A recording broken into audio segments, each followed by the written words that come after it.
too much whiplash for the guests. I don't know if that's a Midwest thing. First is Can't Help Falling in Love. Second is My Girl. Third is Respect.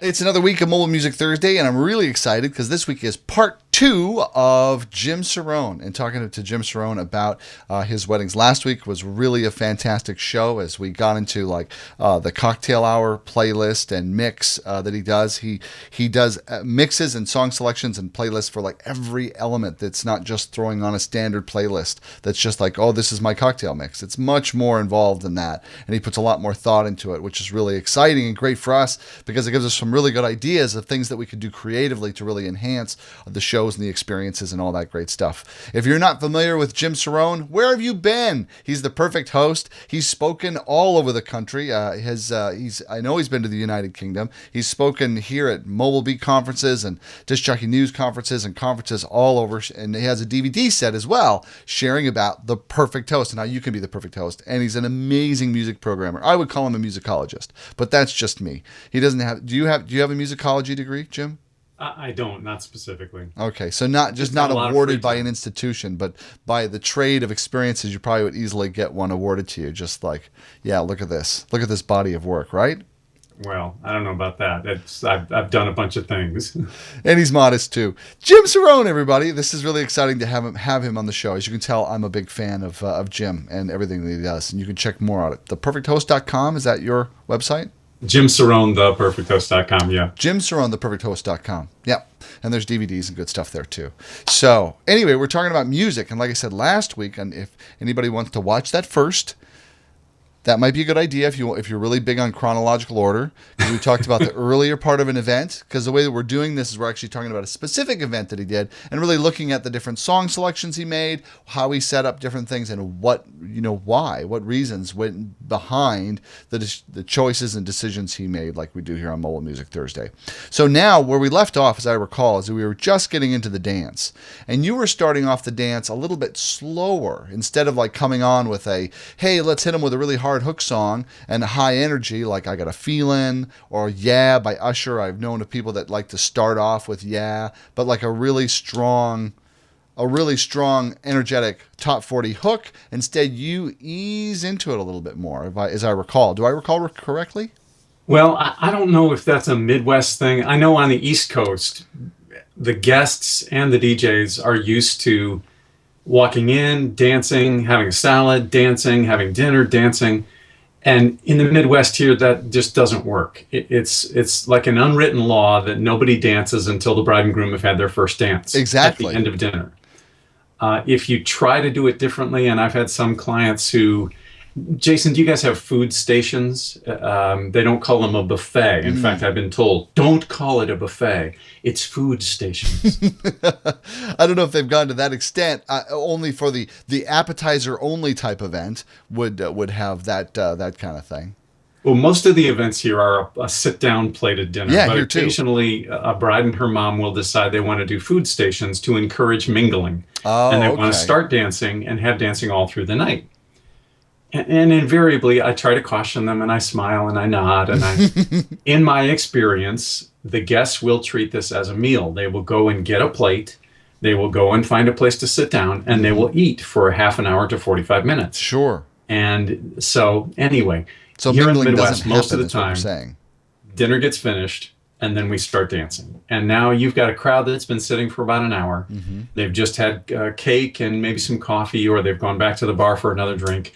And the way I explain it to my brides who want to go from 0 to 60 is that you can't do that. If you shift a car from first to fifth, it's going to stall.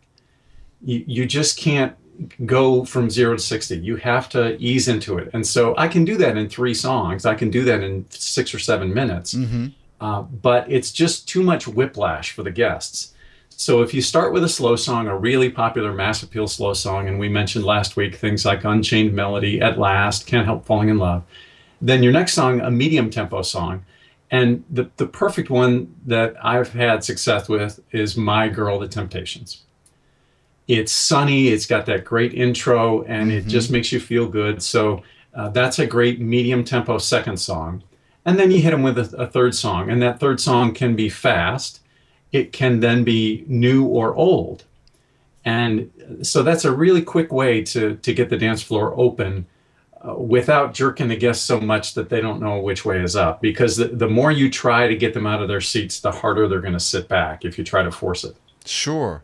So it sounds like you're kind of like you're still like My Girl. I would still consider a hook song. That opening of it, still has people like, oh, My Girl. There's the immediate recognition and emotional attachment and things like that. So I would imagine that even though it's slower, the song itself has a lot of pull on people to like, oh, let's go out and sway to My Girl, sort of thing. I wonder if us as DJs are so pent up with excitement and enthusiasm, especially if you're not doing a lot of things like during the dinner and cocktail hour where you're just waiting to start like the dance, like, all right, let's get this going. And you've got this pent up energy. You're like, all right, here's a great hook song. Let's rock, people, without necessarily thinking like where they're at over there, that they've been just kind of like lulling through this kind of thing. And then like, how is that energy going to impact them? I wonder if that affects the point of view. Well, I know I listened to you and Bill and explaining about how you produce the staging and the transitions and everything at Mobile Beat. Mm-hmm. And that's so key, is the transitions. And I can't think of any better way to explain it, but the gears of a car. You can really easily get them from first through second through third. And first is Can't Help Falling in Love. Second is My Girl. Mm-hmm. Third is Respect or Twist and Shout or Party Rock Anthem, because it has that nice long intro beat. You can crossfade that out of the tail of a slow song and then Sure. Ease the energy in. So there's a lot of different ways you can do it. Everybody's philosophy is a little different. Mm-hmm. That's what I've had the most success with. That's awesome. Okay, so that's kind of as a there's never always in any situation, but as a rule of thumb, that's something you really look at when you're looking at getting the actual dancing started. Yeah, and I am of the philosophy that you shouldn't play long blocks of any one type of music. What's a long block? Like, how do you define long blocks? Well, if you go into a set and suddenly you've played four 80s rock songs in a row. You've done Don't Stop Believin', Living on a Prayer, Shook Me All Night Long. Or you've played Party Rock Anthem, Dynamite, Lady Gaga. I think it's really easy for us to get into beat matching or tempos and textures. And suddenly, before we know it, we've played 15 or 20 minutes of the same type of music. I don't necessarily hold to that philosophy. I love beat mixing. I love gradually bringing up the beats per minute. But I sometimes jump around decade to decade. I kind of like going from Respect by Aretha Franklin, which is 115, to Dynamite by Tayo Cruz, which is 120, but you can pitch it down a little bit for the opening 7 seconds. Sure. Now you've gone from a 60s song to a 2000s song, and then you can go from Dynamite, which has a cold ending, into anything else.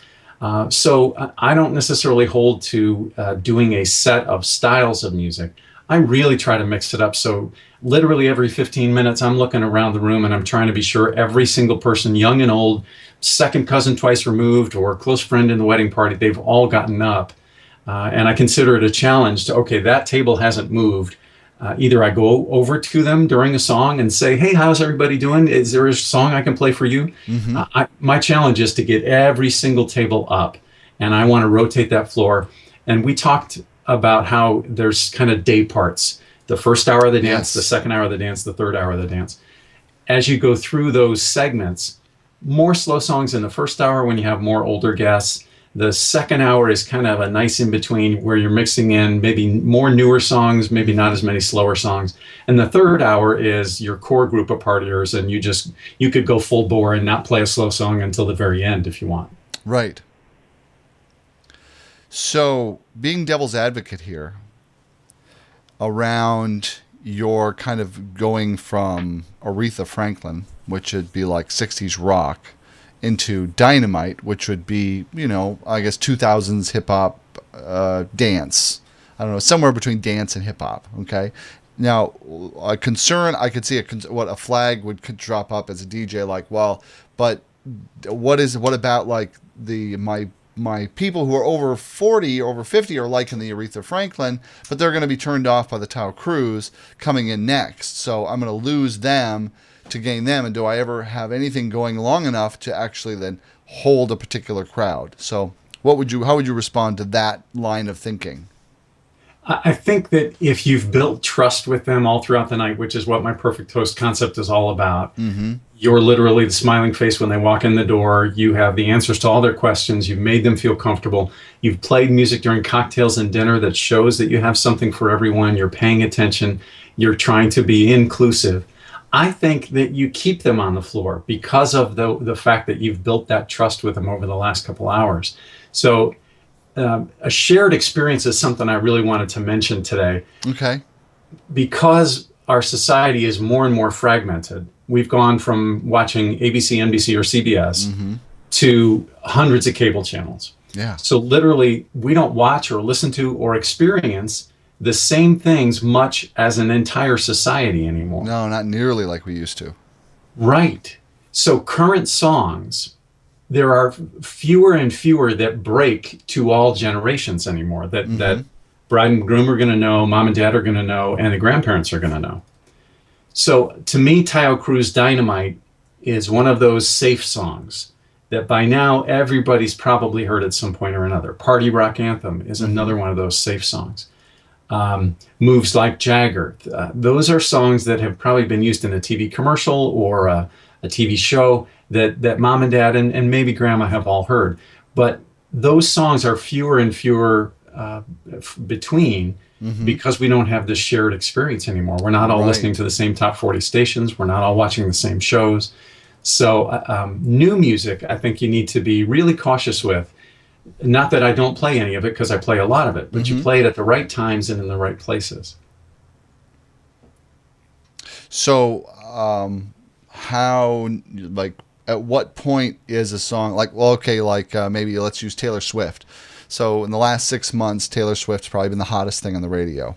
With Blink, she's had 2 singles that have both done really, really well. Her album's really taking off, and there's just a lot going on there, and some of it is danceable. So would it be too soon to be incorporating that in, or do you just single out what the mega hits are? Like if this one is just like really like a Gangnam Style, like you're almost demanded that you play it. It's so popular and exciting. You know, how do you differentiate and parse out what those are going to be that are going to actually make your list as far as new? That's where my checking the chart religiously every week in and week out is so important. And listening to radio in your city, finding out what songs have broken big. Shake It Off is a great example because that exploded. I would say probably by the second week that was out, the bride and all her friends knew all the words. And it's you have to be careful with certain artists and burnout. And I think we talked about this in maybe our first interview. Songs go through a life cycle, and usually it's 6 weeks in when most people know the words and most people have heard the song all the way through. And then you get to about 12 weeks, 14 weeks, 16 weeks. That's when people are sick of it and they don't want to hear it for a while. And it goes away for 3 months or 6 months and then it comes back. So I'm always reevaluating which songs are still relevant and which songs to just throw away. At this point in Shake It Off's life, I would be really cautious about playing it because I think people have overdosed on Taylor Swift again. Okay. Blank Space is a great song. Style is a great song. She has another song on this album called Wonderland that I think is going to be huge. But I think people are reaching that edge of Taylor Swift burnout, especially with Shake It Off. So although I might have played Shake It Off at this October wedding, I probably wouldn't play it at next week's wedding because I think it's crispy. What other factors are there in? I mean that one's exceptional because it was huge. I mean it came out really, really strong. And so what about the ones that chart well, perform well, but don't quite have the presence that a big Taylor Swift release would? By example's sake, or comparison. Yeah, I think that's where you just have to be cautious. And you'll know if a song doesn't work because the dance floor will clear. Right. People's attention spans are so much shorter. I used to be really big on the integrity of the music and playing a song all the way through. And that's out the window now. You can see that people just get tired of a song by the second chorus, and so I mix out. So Sure. when you're looking at the chart, when you're reviewing your playlists, when you're getting ready to do a wedding that coming weekend, look at your local radio station playlist, look at the Billboard chart, look at Shazam, look at iTunes, and I kind of rank my charts, my playlists by danceable songs. Now there's lots of hits. Sugar by Maroon 5, probably not a great dance song. Yeah. Maybe a great cocktail hour song. Familiar, people know Adam Levine's voice, but I wouldn't put that in the top of my dance list. Uptown Funk would probably be a great song to continue to play at this point. But there's certain songs that just don't cross over to a dance floor, or they get burned out. So I'm constantly reevaluating the current music and being cautious about when to play it. I think Uptown Funk would be a great first hour song now. I think it's to the point where mom and dad probably know it, and grandma may not. But I wouldn't save it till the last hour. I think it's hot enough that I'd want to use it. So I'm always overthinking all of this. Sure. How about something that's been around quite a while that was like really, really popular in the dance scene period? It was a dance song, not just a radio hit, but a dance song. And that's Blurred Lines, the clean edit. Is that burnt out, or is that something you've brought back, or is it kind of become forgotten? I listen real carefully, and one of the things at Mobile Beat that I took away, Carr Hagerman and a couple of the other seminars, were how important listening is. When I'm meeting with a client, I had a meeting with a bride and groom and his mom last night. So we're sitting in my office and we're talking, and I try very hard not to dominate the conversation. And because the next thing they're going to say, if you're about to interrupt them, the next thing they're going to say could be, I hate Taylor Swift. Right, something really important. So I try to leave that space so that they can definitely give me their opinion. To me, Blurred Lines, although it is one of those songs that almost always seems to work, I think some people now are turned off by the content. They believe that it's about rape and that it's an inappropriate song for a wedding or any type of.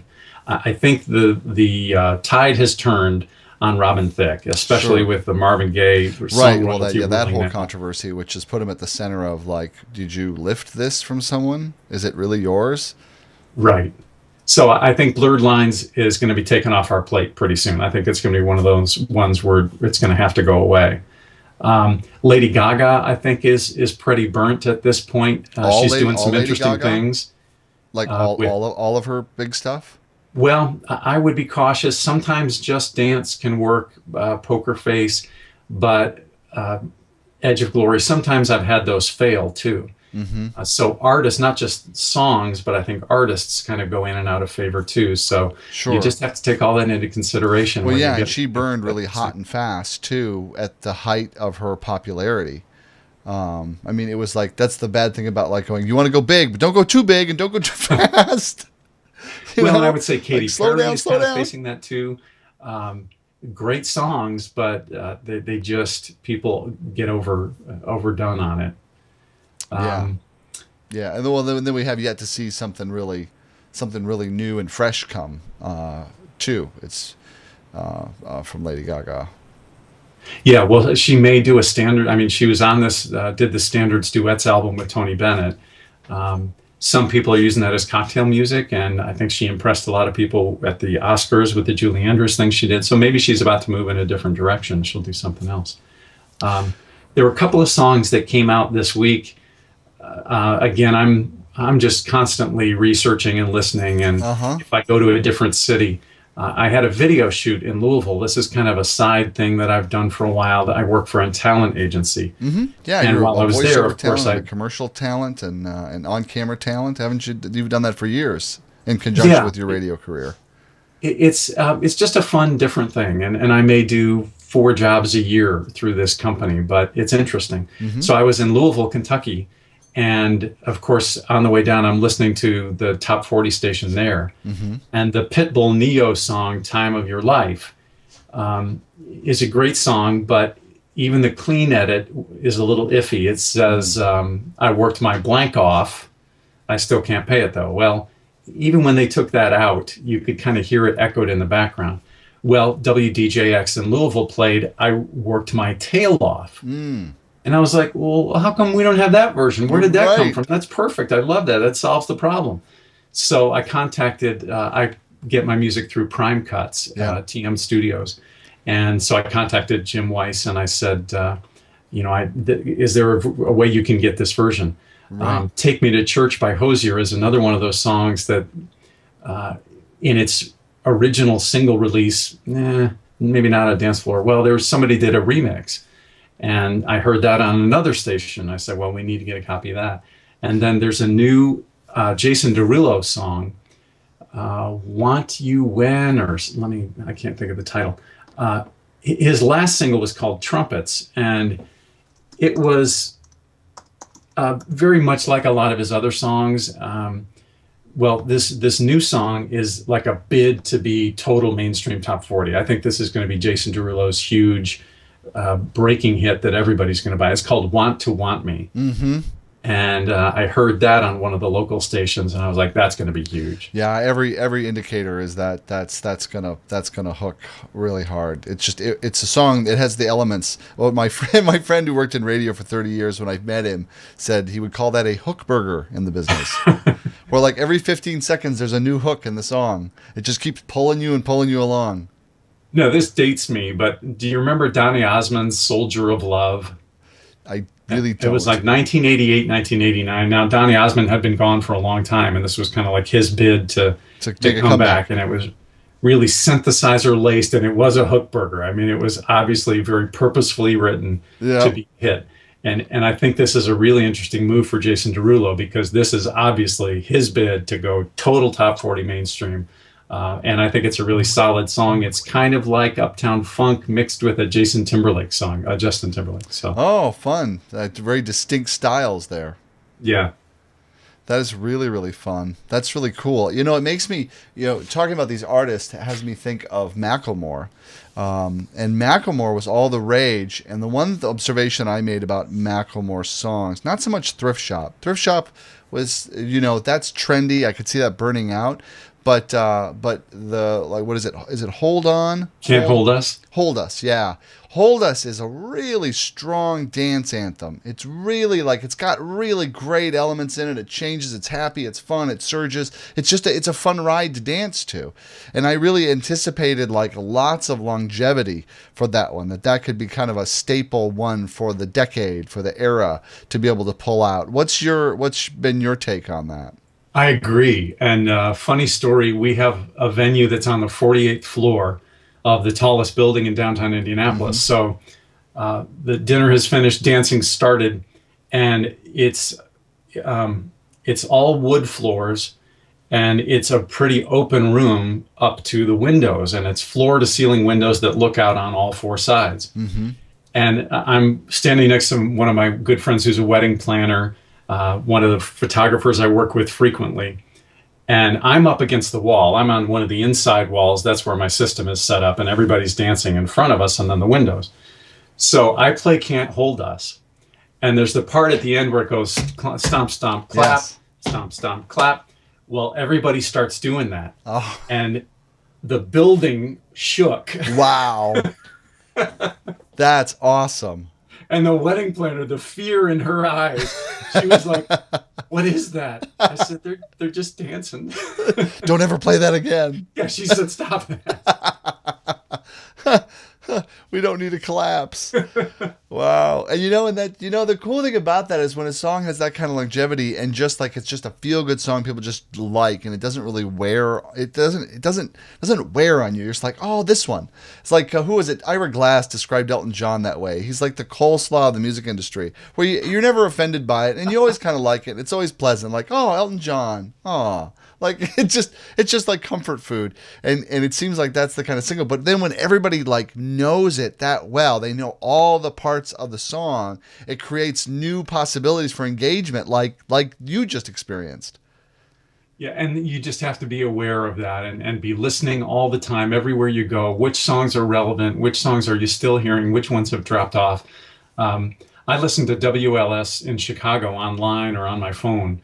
They are sort of a, I forget what they call it now. They've gone through a bunch of different name changes, but they're basically playing late 70s, 80s, things like Higher Love, Steve Winwood, England Dana, John Ford Coley. But to me, that's a great way to remember, oh, that song, I could put that into my cocktail mix now, or the hard edges of that song have kind of smoothed out now over time, and maybe I could stick that into a corporate playlist or something. So I'm always trying to expose myself to, if you listen to a station in a major market like Chicago, New York, LA, or stream chances are that station is really highly researched, and all their music is very carefully chosen. So listening to them, checking out their playlist online is a great way to see which songs from the past are still working, which songs could I maybe incorporate into cocktails or dinner. Sure. And that's although I could stream like Chicago stations, I could stream, LA and things like that. At what point, so you're listening there, or I would listen there for basically all the research that their consultants went to put together this hit package. Like this is what they've determined that people find most appealing. The bean counters say is most appealing right now, to draw from, to incorporate into playlists. Is that what you're saying? Yeah, I think that's a really great way to just keep yourself fresh and be aware of relevancy. That to me is a really great way to think of all of your music. Is this song still relevant? Is this artist still relevant to this audience that I'm playing for right now?